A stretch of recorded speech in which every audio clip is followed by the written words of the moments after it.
I zdravo sam, ja sam Dule i danas ću da vam pokažem kako da svoj mobilni telefon pretvorite u web kamericu. Ovo radi za Android telefone, za iOS još uvek ne. Znači prvo vam je potreban ovaj program, kao što možete vidjeti, Droid Cam klijent. Druga stvar koja vam je potrebna jeste ova Droid Cam aplikacija, kao što možete da vidite. E sad ako se vratimo na desktop i pogledamo, vidjet ćete da imate da povezujete preko Wi-Fi-a i preko USB-a. Moj savjet je preko USB-a. Zašto? Zato što ako povežete preko Wi-Fi-a ima da vam iskaču one reklame, pogotovo kada sam ja pravio live stream i to je pravilo problem i zapuca kamera. Ako pravite preko USB-a, znači isključite samo net i to je to, nemate nikakve brige da li će da im iskoči neka reklama pa da vam zabaguje kamerica. Tako da eto, znači šta radite? Sada trebate da uzmete ovako jedan USB kabel, znači može bilo koji USB kabel, ne mora baš od tog telefona, znači nebitno bilo koji USB kabel. Znači šta imate ovdje? Imate znači ovaj micro USB na USB.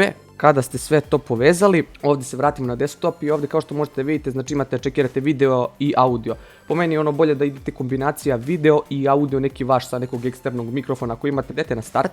Inače ovo je aplikacija koja se ne plaća.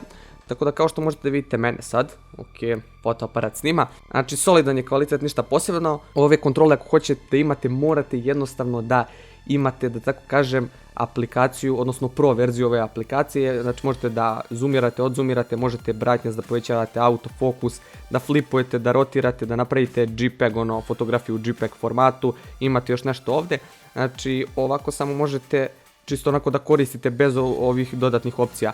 E sada, ako kupite ovu aplikaciju, sada ću da vam pokažem, znači ona je nekih $2-3, tako da imamo Droid Cam X Pro aplikaciju i sada kada uđete u Droid Cam X Pro i kliknete na start, dobit ćete ove kontrole ovdje kao što možete vidjeti. Znači ovo je jako dobro, možete isto ovdje da radite autofokus, vidite, čekaj ovdje da probamo da li će da radi. Da, vidite, znači jako dobro, možete da zoomirate, odzoomirate, možete isto da flipujete odlično, možete isto da rotirate, znači ludilo, imate da pravite JPEG fotografiju, znači screenshotove u tom trenutku. Šta ovdje ima? Ovdje imate još podešavanja kao što su recimo osvjetljenje, kontrast, znači ovo je brutalno. Ovo za mikrofon boost, ovo ne morate ako ste malo pre onu audio opciju odčekirali, tako da eto, ovdje idete na ok i to je to u suštini. Sad ako hoćete da povežete, možete preko OBS-a ili kada uđete na Hangout, to će da vam prepozna.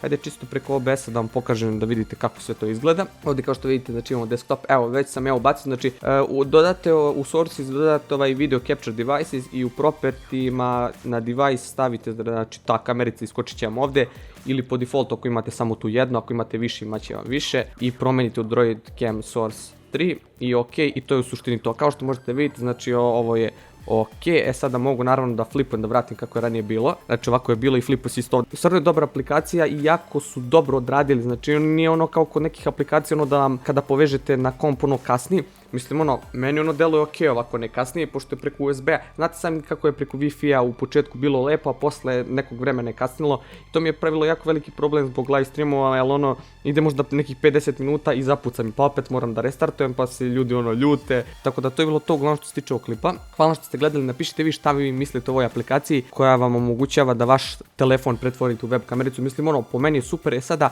gledao sam da možete da se namestite bude 720p kvalitet, ali nikako mi to nije pošlo za rukom. Tako da ako neko zna kako da pomoću Droid Cam aplikacije može jednostavno da napravi da bude 720p kamerica, naravno mora i telefon da bude 720p, da se nalažemo, neka napiše dole ispod klipa. Nadam se da će vam pomoći ovaj klip da pretvorite vaš telefon u web kamericu. Ako trenutno nemate web kamericu, da vam posluže koliko toliko. To bi bilo to i vidimo se.